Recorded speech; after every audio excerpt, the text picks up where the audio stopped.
হ্যাঁ মামা যাবা? হ্যাঁ ম্যাডাম যাবো, কই যাইবেন? মামা যাবো তো 7 নাম্বার, কিন্তু আমার কাছে তো ভাড়ার টাকা নেই। কি কি কইলেন? ভাড়ার টাকা নাই? আপনার কাছে টাকা না থাকলে কেউ আপনাকে নিবে? আসলে মামা আমার মা হঠাৎ করে অসুস্থ হয়ে পড়ছে, ইমার্জেন্সি হসপিটালে নিতে হবে। আর আমি বাসা থেকে আসার সময় মানি পাস টানতে ভুলে গেছি। প্লিজ মামা চলেন না, আমি যদি সময় মতো আমার মাকে হসপিটাল না নিতে পারি তাহলে আমার মাকে বাঁচাতে পারবো না। দেখেন ম্যাডাম, শুধু শুধু আমার সময় নষ্ট করেন না, আপনি অন্য রিক্সায় যান। শোনেন, আমার আরো অনেক ভাড়া মারতে হইব, আমি যাই। থাকেন।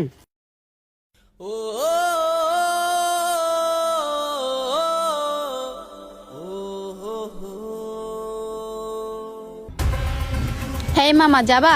হ ম্যাডাম জামু, ওঠেন।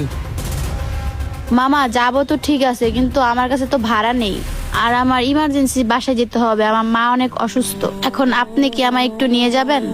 মামা একটু চলেন না, আমি যদি সময় মতো বাসায় না যেতে পারি তাহলে হয়তো আমার মাকে আর বাঁচাতে পারবো না। প্লিজ চলেন। কি আপনার কাছে টাকা নেই?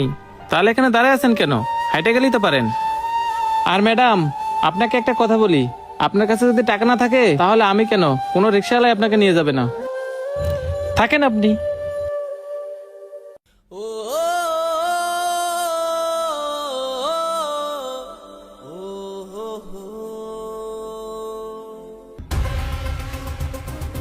ম্যাডাম কই যাবেন? ভাইয়া যাবো তো উত্তরা 7 নাম্বার সেক্টর, কিন্তু আমার কাছে তো ভাড়ার টাকা নেই। কি যে বলেন ম্যাডাম, আমরা তো টাকার জন্যই সারাদিন রিক্সা চালাই। এখন যদি আপনি ভাড়া টাকা না দেন তাহলে আমি আপনাকে কিভাবে নিয়ে যাই বলেন? আসলে ভাইয়া আমি হোস্টেল থেকে আসার সময় মানি পাস টানতে ভুলে গেছি। আর আমার মা হঠাৎ করে অনেক অসুস্থ হয়ে গেছে, তাকে ইমার্জেন্সি হসপিটালে নিয়ে যেতে হবে। এখন যদি সময় মতো আমার মাকে হসপিটাল না নিয়ে যেতে পারি তাহলে হয়তো আমি আমার মাকে আর বাঁচাতে পারবো না।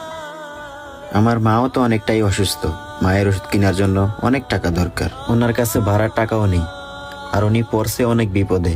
এখন যদি ওনাকে নিয়ে যাই তাহলে তো উনি আমাকে ভাড়ার টাকাও দিতে পারবে না। আর উনি সময় মতো না যেতে পারলে তাহলে তো ওনার অনেক বড় ক্ষতি হয়ে যাবে। আচ্ছা, নিয়েই যাই, আল্লাহই কোনো না কোনো ভাবে একটা ব্যবস্থা করে দিবে। প্লিজ ভাইয়া একটু নিয়ে চলেন না। কি বললেন ম্যাডাম? আপনার আম্মা অসুস্থ? তাড়াতাড়ি উঠেন, দেরি হলে কিন্তু অনেক বড় বিপদ হয়ে যেতে পারে। কেন ভাইয়া ভাড়ার টাকা নিবেন না? ম্যাডাম, আমরা টাকার জন্য রিক্সা চালাই ঠিক আছে, কিন্তু সব সময় টাকার কথা চিন্তা করলে হয় না। কিছু কিছু সময় মানুষের বিপদ আপদও দেখতে হয়। আপনি ওঠেন তো ম্যাডাম, আমি আপনাকে পৌঁছে দিয়ে আসি। ভাইয়া আপনার আগেও দুইজনকে বলছিলাম।